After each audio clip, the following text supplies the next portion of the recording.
It's true. Yes, I have been ill, very ill. But why do you say that I have lost control of my mind? Why do you say that I am mad? Can you not see that I have full control of my mind?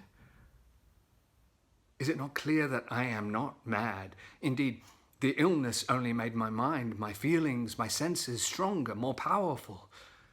My sense of hearing especially became more powerful. I could hear sounds I had never heard before. I heard sounds from heaven and I heard sounds from hell.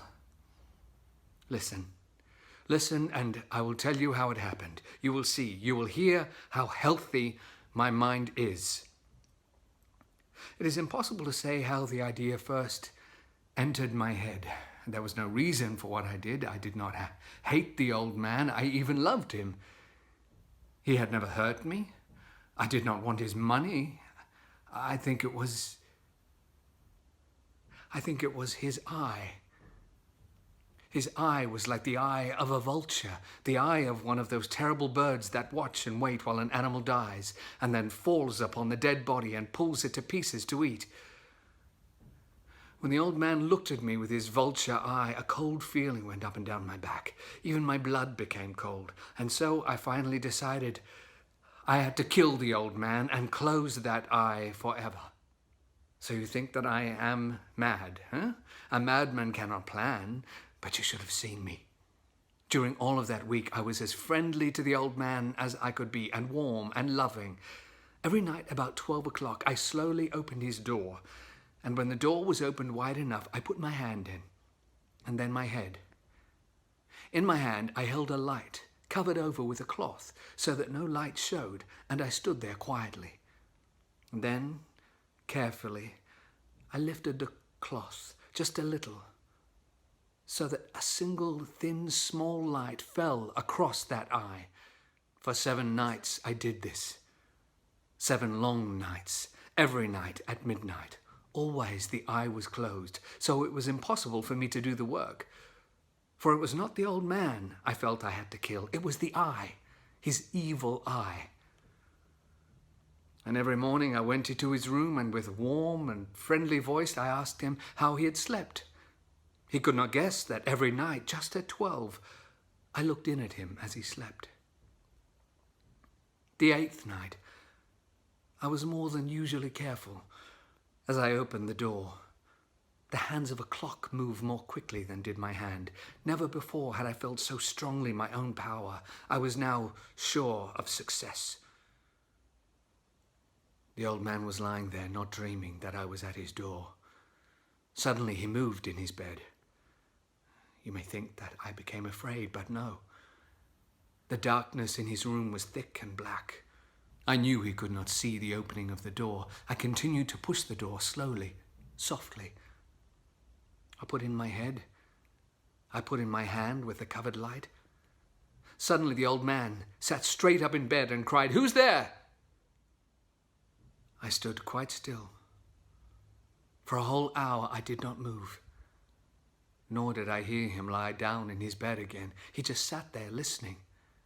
And then I heard a sound. A low cry of fear which escaped from the old man. Now I knew that he was sitting up in his bed, filled with fear. I knew that he knew that I was there. He did not see me there. He could not hear me there. He felt me there. Now he knew that death was standing there.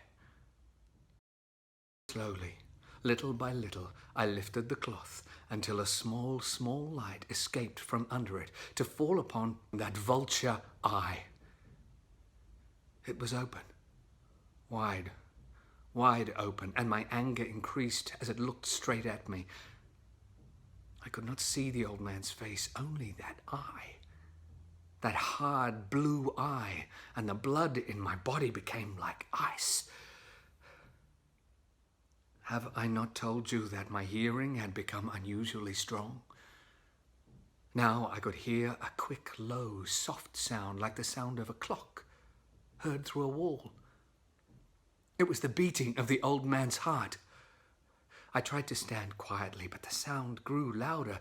The old man's fear must have been great indeed, and as the sound grew louder, my anger became greater and more painful. But it was more than anger. In the quiet night, in the dark silence of the bedroom, my anger became fear, for the heart was beating so loudly that I was sure someone must hear. The time had come. I rushed into the room, crying, "Die! Die!" The old man gave a loud cry of fear as I fell upon him and held the bed covers tightly over his head. But still, his heart was beating. I smiled as I felt that success was near. For many minutes, that heart continued to beat, but at last the beating stopped. The old man was dead. I took away the bed covers and held my ear over his heart. There was no sound. Yes, he was dead, dead as stone. His eye would trouble me no more.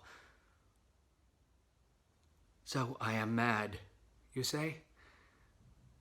You should have seen how carefully I was to put the body back where no one could find it. First, I cut off the head, and then the arms and the legs. I was careful not to let a single drop of blood fall on the floor. I pulled up 3 of the boards that formed the floor and put the pieces of the body there. Then I put the boards down again, carefully. So carefully that no human eye could see that they had ever been moved. As I finished this work, I heard that someone was at the door. It was now 4 o'clock in the morning, but still dark. I had no fear, however, as I went down to open the door.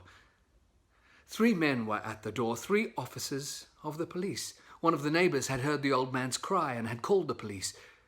These 3 had come to ask questions and to search the house. I asked the policeman to come in. The cry, I said, was my own, in a dream. The old man, I said, was away. He'd gone to visit a friend in the country. I took them through the whole house, telling them to search it all, to search well. I led them finally into the old man's bedroom, and as if playing a game with them, I asked them to sit down and talk for a while. My easy, quiet manner made the policemen believe my story, so they sat talking with me in a friendly way. But although I answered them in the same way, I soon wished that they would go. My head started to hurt, and there was a strange sound in my ears. I talked more and faster, and the sound became clearer, and still they sat and talked. Suddenly, I knew that that sound was not in my ears. It was not just inside my head. At that moment, I must have become quite white. I talked still faster and louder, and the sound too became louder. It was a quick, low, soft sound, like the sound of a clock heard through a wall. A sound I knew well. Louder it became, and louder. Why did this not stop? Louder, louder.